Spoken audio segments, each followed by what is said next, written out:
Welcome to the RV Park Mastery Podcast, where you will learn the correct way to identify, evaluate, negotiate, perform due diligence on, renegotiate, finance, turn around, and operate RV parks.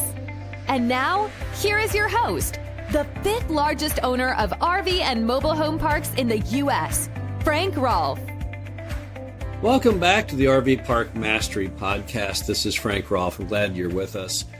We're going to talk today about the 3 action steps to being a smarter RV park operator. And this is going to be a very, very basic instruction and discussion because there really are only 3 things you have to really focus on if you want to do well with your RV park. The first one, sell, sell, sell. What do I mean by that? I mean you need to maximize your revenue. Obviously, an RV park is an income property. We're all focused on income. And there's no better way to increase your income than having more people coming in, more people spending the night, as that's our business model, right? Is we basically house people, park their RVs in the RV park. So how do I maximize the number of people who come in?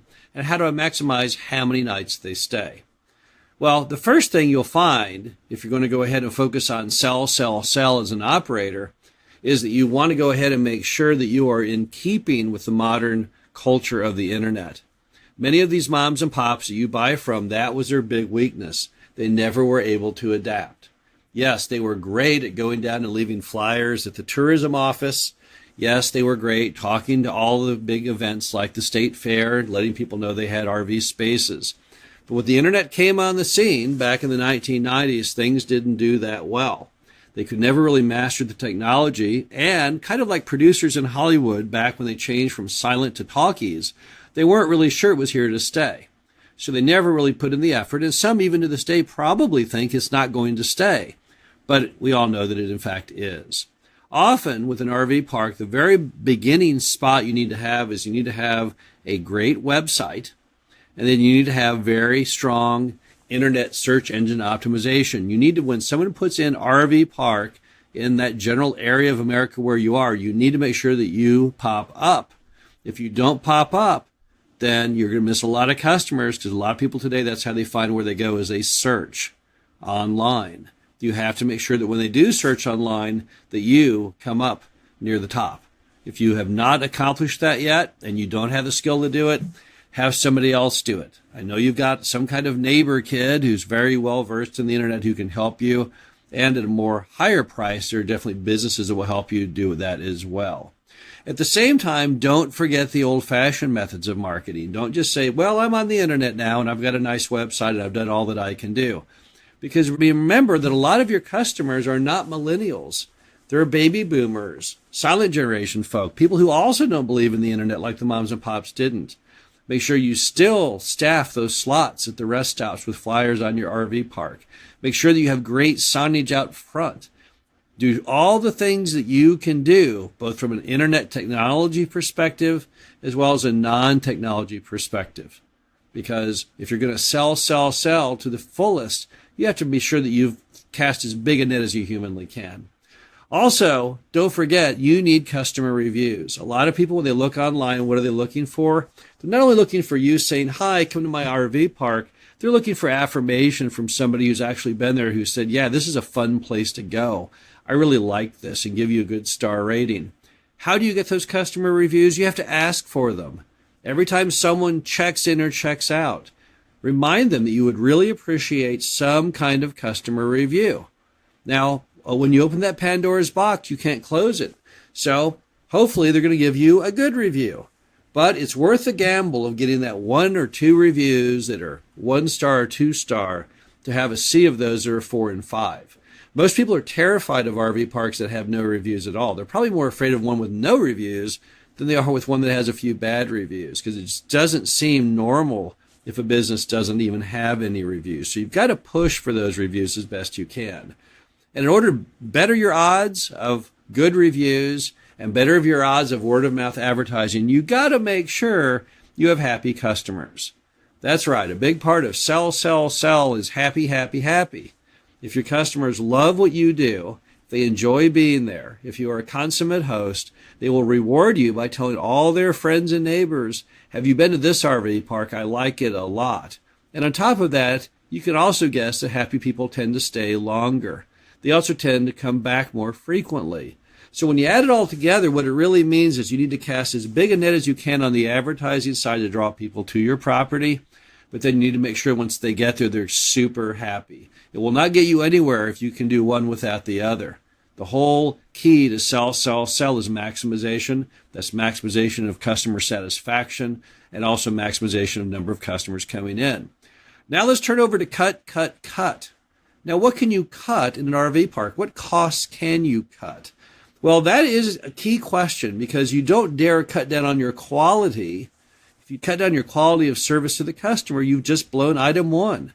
Sell just went out the window if people come in and they're unhappy because you've been scrimping on every corner and now suddenly nothing's open or it's all beat up or the net has gone off the basketball court because you just didn't want to spend that $7 to buy a new one. So that's not going to work for you. So instead, you got to make sure that you take the mindset of a penny pincher, but that you don't in fact be a penny pincher. It's very, very important that you have that good mindset, but that at the same time you acknowledge, hey, I can't be the person that is going to cut corners and yet have a successful RV park. So what do? Take every line item on your budget, every single one, and just think to yourself, what could I do to reduce this without reducing customer service? And a lot of times what you're going to find, it simply means to do more bidding of vendors. So everybody on there, when you buy that RV park, often mom and pop come with some built-in vendors that they use for different items. Make sure that's still the best price. Make sure that you are not getting taken advantage of by someone who has over the years drifted upward in their pricing. And also, even when people give you good pricing for whatever it may be, don't be afraid to go back and try to renegotiate it lower. I know this is America, and we don't do a lot of negotiation, unlike some other countries out there. But nevertheless, it's a good skill to have. How do you develop the skill?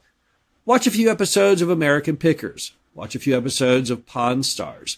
Get in the mode of basically good-naturedly trying to reduce costs. American Pickers particularly, you'll see they're all the time talking with the person, trying to get it down, but not with offending them, but instead doing it through humor or basically just trying to see if they can cut you a break. So a big part of cut is going to be all about trying to figure out the smartest way to do something, the cheapest way, but to still provide great service. Finally, budget. No one has ever been a good RV park operator who did not have a good budget and who did not follow that budget to the letter. The whole reason you do budgets is to give you a map. You know, what is a budget? A budget is kind of like a GPS system. If you put all the right data into your budget and you follow that, you will get to your destination, which is a certain rate of return on your investment. So it's kind of like a map. It's kind of like the compass on a ship. If you don't have a budget, you'll never get anywhere. You'll never achieve your goals, ever, if you don't have a budget that tells you how to get there. So it's very, very important. When you bought that RV park, you probably had a budget. You shared it with your bank, I bet. Well, now that you got the loan and now that you're in business for yourself, don't forget that budget. Don't not revisit it on a regular basis. In fact, I challenge you instead to do what we call a budget actual difference meeting once a month. How does that work? Well, you take your budget that you bought the RV park with, you take the actual performance, you look at the difference, and anything that you did worse than budget, you highlight with, let's say, an orange highlighter. Anything that you beat budget, that you did better than budget, you cross through with a green highlighter. And then you only worry about the orange one. So if you take and have a formalized meeting with yourself every month and you say, oh, you know what? I did a lot of good things this month. Look at all those green stripes. However, I didn't hit my budget on these orange stripes here. How do I fix that? If you'll go through that exercise, you'll be miles and miles ahead. The best operators I know religiously refer back on everything to their budget. Every time they look at doing anything, even if it's look at buying a placement part for their pool, they look and see what is their repair and maintenance budget for that year. How much have they spent so far? Do they really need to buy it now? Could they buy it a less expensive way? Is there a used part out there they could get? You really want to be focused on your budget because, again, you don't want to be some kind of weirdo who's constantly obsessed with money, with all the various pennies that go by. That's not a great way to live your life. But yet you want to be a person who's a smart operator that makes money consistently. And you certainly want to be the kind of person who hits the budget that you had when you bought the RV park to begin with. And you will never, ever be able to accomplish that unless you are very, very focused on the budgeting process and by making sure that you are doing all the steps necessary to ensure that you get the kind of income you thought you would get when you bought the RV park.